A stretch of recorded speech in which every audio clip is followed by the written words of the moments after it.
Hello, everyone, and welcome to David and Jeff's Survivor Podcast. I'm David, and with me, as always, is... Jeff! How are you doing, Jeff? I'm wonderful. How are you today, David?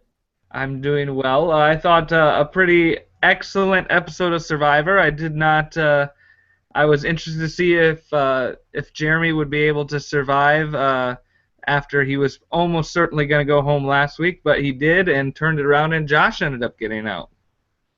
Yeah, and now not only did he survive, but he's looking like perhaps one of the top contenders now. Yeah, he won the battle between him and Josh, so it's will be interesting to see where it goes from here. Absolutely. But I'm going to be talking with in just a little bit the one and only JML. Justin is going to be back. We have him every season to talk about a little bit after the merge what he thinks of the storyline, the theme, and everything else. So that will be fun. Jeff, unfortunately, will not be talking with him, but I know it's sad, Jeff. It is. But before we do that, we need to have a top 10 list, of course. Of course. Since Josh just joined the jury and is the first juror, we thought we'd do our 10 favorite first jurors.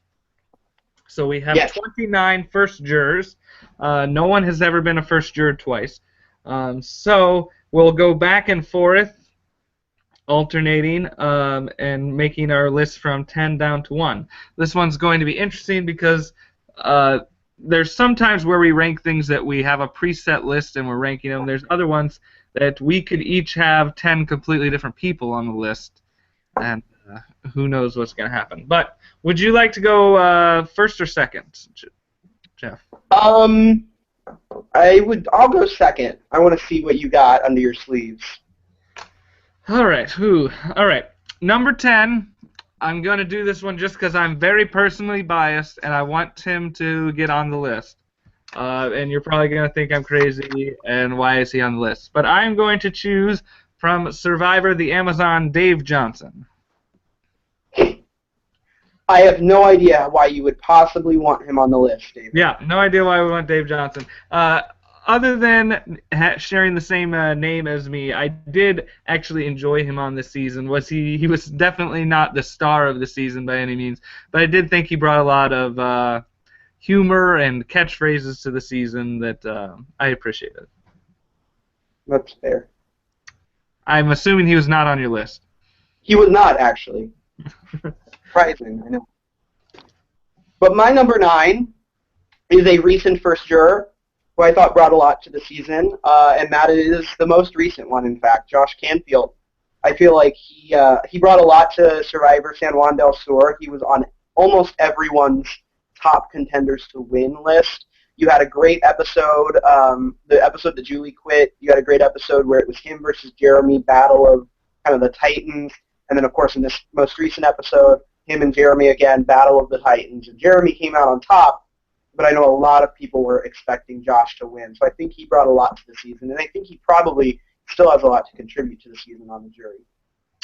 Yeah, he was on my list as well. I think especially in the later seasons, they've been doing a really good job of showcasing these merge and first jury people and really giving them a chance to have a full, complete storyline and help us understand before we head into the next phase of the game. So I definitely agree with your pick. He was on my list, and I'm going to pick another one, the second most recent, Sarah Lacina, to be number 8. Because I think, again, they did a really good job. She was a very big focal point during the first half of the season. I thought they had a great episode with her showing how she ends up losing it and gets voted off and sort of becomes too much of a diva. But yeah, I think especially these most recent seasons, they're starting to really highlight a lot of the first juror, first merge boot people. My next pick. Was she on your list, Jeff? She wasn't, but she would have been number 11. Okay. My next pick is a not-so-recent person, someone who I think was a great character, contributed a lot to the storyline, ended up being outsmarted, but his alliance member went on to win, and that's why I'm picking Lee Masters, or Sarge Masters from Survivor Vanuatu. Someone who I think had a good storyline. He really was part of the alliance, the male alliance, that they all hated each other, but they decided that it didn't matter whether or not they liked each other. They had to stick together, and they ended up trying to stick together. It obviously didn't work out for them. But I really liked Sarge. I think he was a good character, brought a lot to the show. His relationship with Twilight, I thought, was really funny and well kind of developed. So Sarge is number 7. Yeah, I like Sarge. He wasn't quite on my list, but I don't mind him being here at all. Yeah, big character. Let's go up one more season for our number 6, and I'm going to choose Kobe Archa from Survivor Palau.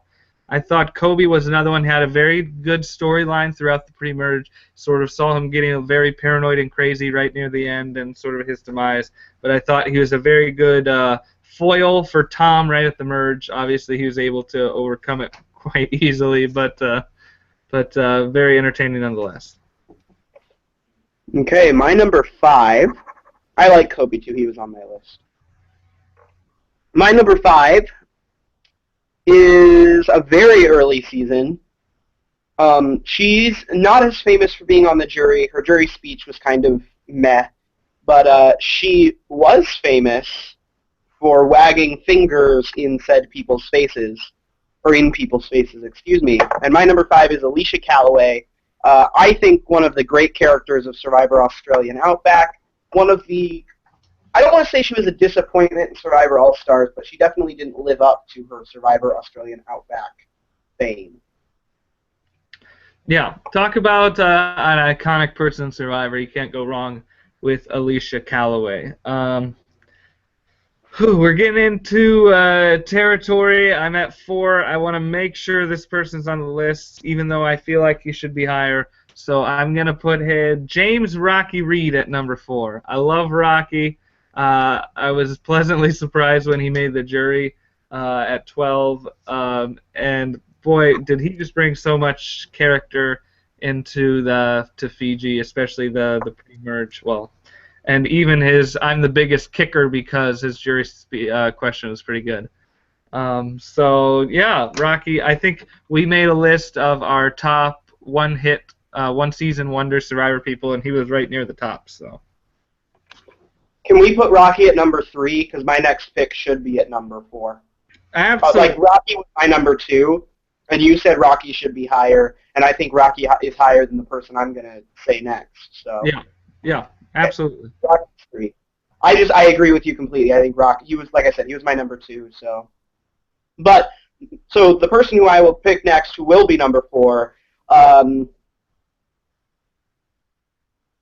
Probably is the closest thing to a bitter juror that you could ever have, but his story this season was among the best kind of storylines I think Survivor may have ever had, because it went far beyond the game. And so I'm picking for number 4, Lex Vandenberg. His storyline, Survivor Australian Outback, Survivor All-Stars, was just impeccable. You had, obviously his friendship with Rob was on the line. You had him saving Amber and voting out Jerry when she was in a completely impossible situation. You have him getting, not blindsided, but him getting voted out by his best friend after a really interesting conversation. And I don't think that bitter juries are a thing, or if they are, they're just part of the game. But he is the closest thing, I think, to a bitter juror that has ever been on the show.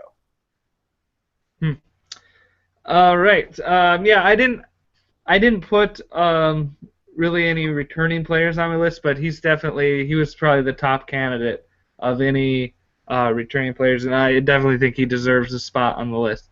I like that Rocky's ahead of him, but my number 2, again, I think this person's number 1. So if I say you're number 1 and you want to switch it, you can, but I want to make sure they're on the list. I'm going to go with the first juror. Wait, I'll stop you right there. I'll pick number 2. Okay. Okay, so I'll pick number 2 because David and I clearly agree on who is number 1. I had that person's number 1. My number 2 is also a very early season. Had again, one of the best storylines I think the show has ever had, and it was the first time this type of storyline had ever happened. Easily a candidate to come back for All-Stars. In fact, I think he probably should have come back to for All-Stars over some people who were on the show who I thought should have been left in the dust. I'm speaking, of course, of the fall of the Rotu Four and its headmaster, John Carroll. Probably biggest blindside in Survivor up to that point, and definitely biggest fall from grace and power shift from Survivor up to that point. Yeah, good choice. Very good choice. So then number 1, the very first juror, Greg Buis. Greg was just such an entertaining character. The first season, you really did get invested in everyone, and he was such a star from that first season. It was a little sad to see him go. Of course, he himself was very upset. He was crying as soon as he got voted out and was just bawling. And Rudy believed him for a second. But yeah, just from his coconut phone to his fake showmance with Colleen to everything he did, he was just a star. So I'm very happy to put him at number 1 on our list. Yeah, and the thing that I like about Greg Buis, nowadays in Survivor, they'll cast funny people that are so over the top that they're not even believable as, people, like Philip Shepard, for example. Yeah. Greg Buis, you could see, he was like your brother or your best friend. He was just goofy, right? And I think Season 1 really captured getting, a cross-section of real people, but Greg Buis was still so ridiculously crazy. And he didn't have to be so over the top that he wasn't believable as, this guy is actually a real person who's not acting, but he was believable, or he was still crazy enough that you loved to watch him and that he was fun to watch. And that, I think they really hit, a sweet spot with the Greg Buis casting on that one. Yeah. So here's the list. Number 10, Dave Johnson. Number 9, Josh Canfield. Number 8, Sarah Lazina. Number 7, Sarge Masters. Number 6, Kobe Archa. Number 5, Alicia Calloway. Number 4, Lex Vandenberg. Number 3, Rocky Reed. Number 2, John Carroll. And number 1, Greg Buis. Any honorable mentions you have, Jeff? I had Coach and Aris, but again, with the returning players thing, it's hard for me to separate their first and their second time. So... Yeah, those would be my honorable mentions. Another honorable mention for me was Jamie Dugan. I thought she had a very memorable exit. Yeah, her exit was memorable. I don't know about her story arc, though. Yeah, she didn't. Her story really didn't come into fruition until the tribe swap. So she probably had 3 episodes that were really good, but the first 3 or 4, she was pretty meh. So yeah. Understandable why she's not on the list. I mean, she's no Dave Johnson. I would say Dave Johnson is the best person to ever play Survivor. I wouldn't go that far, Jeff, but... You're like, I'm Dave Johnson. I wouldn't even say that. Yeah, but... agree, disagree? What are your thoughts? Who's your favorite first juror? Let us know. You can give us a comment on our Facebook page, David and Jeff Survivor Podcast, or on our website, survivorpodcast.blogspot.com. So, Jeff, are you ready for me to interview Justin? Yes, I'm excited to listen to it. All right, here we go. All right, there you had it. The one and only JML. Pretty good talking with him. Interesting to hear what he said. Obviously, he thinks, it's pretty hard for anyone to compete with Jeremy at this point, but we'll see what happens. Yeah. I'm interested to see which of his predictions come true. He usually is pretty good. I mean, I remember in Blood versus Water, he predicted it without a fault, and he had some things right in Kagayan, too, so... He had Tony as sort of a backup. I mean, he thought Spencer was the main focal point, but Tony was always his number 2. So. Yeah. I mean, are you surprised it wasn't Cass or Wu? But yeah, we'll see how it works coming up. But. That's all for this week. Stay tuned. We'll be back next week to talk about more Survivor and all the fun stuff that's coming up there. But be sure to join our Facebook group, David and Jeff Survivor Podcast, or follow our RSS feed on our website, survivorpodcast.blogspot.com. And make sure you hit subscribe on iTunes for David and Jeff Survivor Podcast, so the podcast just shows up on your computer and you don't have to do anything. It's quite simple. It really is. So, we will be back next week. Thank you guys so much for listening and or watching. Goodbye. Bye.